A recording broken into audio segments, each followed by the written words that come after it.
So Qualcomm is cooking up not one, but two next-gen chips. And honestly, this is the kind of leak that gets me genuinely excited because it tells us a lot about where phones are heading this year.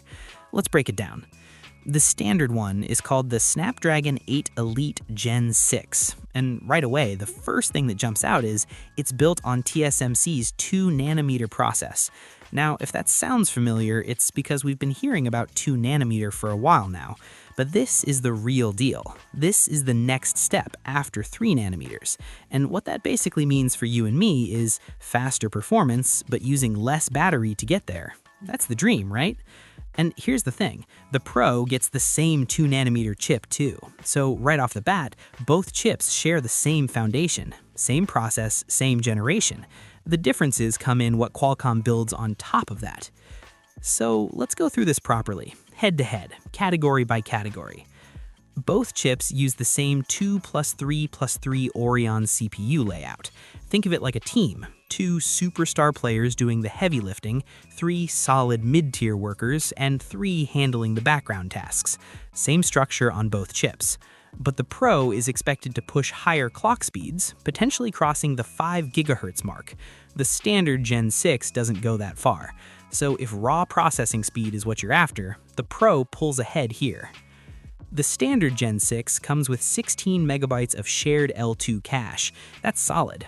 Cache is basically super fast memory sitting right next to the processor. More of it means the chip spends less time hunting for data, and everything just feels snappier. The Pro, it gets an expanded cache configuration on top of that, more cache across the board. It's not a dramatic difference you'll feel every second, but in heavy multitasking and demanding apps, that extra headroom matters. This is where things get really clear-cut. The standard Gen 6 gets the Adreno 845, 6-slice design, 12 megabytes of GMEM, 6 megabytes of system-level cache. That's a strong GPU, solid for gaming, smooth for video, handles everything a flagship phone needs.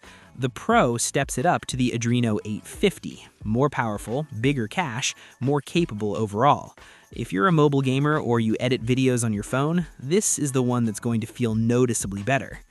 The standard Gen 6 supports LPDDR5X. That's still fast. That's what's powering most of today's top phones, and they fly. But the Pro supports LPDDR6, and that's the next generation of RAM. Faster speeds, better efficiency, snappier everything. It's the difference between a highway and a wider, faster highway. Same destination, just gets there quicker.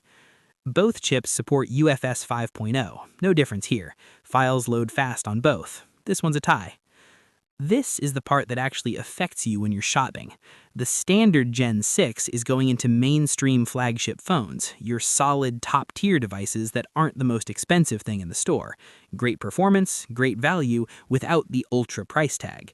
The Gen 6 Pro is being saved for premium, ultra-tier smartphones, the flagships that brands charge the absolute most for. If you see Ultra or Pro on the box next year, there's a good chance it's running this chip. Now, here's the part that made me stop and think. Despite all these upgrades, 2nm, new CPU, upgraded GPU, faster RAM, reports are saying the Pro might only deliver less than 20% performance improvement over the current generation. And I know what you're thinking. Only 20%? But here's the honest truth. We're getting closer and closer to the ceiling of what chips can do. The gains are getting smaller every year because the chips are already so fast. Your phone from 2 years ago is still fast. Last year's phone is very fast. So a 20% jump on top of that, even if it doesn't sound huge, still adds up to a noticeably better experience in real life. So there it is. The Gen 6 is no slouch. It's a genuinely powerful chip that'll make great phones feel great. But the Gen 6 Pro is the one that goes all the way. Better GPU, faster RAM, higher clock speeds, more cache. It's built for the phones that want to sit at the very top. The real question isn't which chip is better. The real question is, do you need the Pro? Because for most people, the standard Gen 6 is probably more than enough. Drop a comment below. Are you a specs chaser, or does good enough work for you?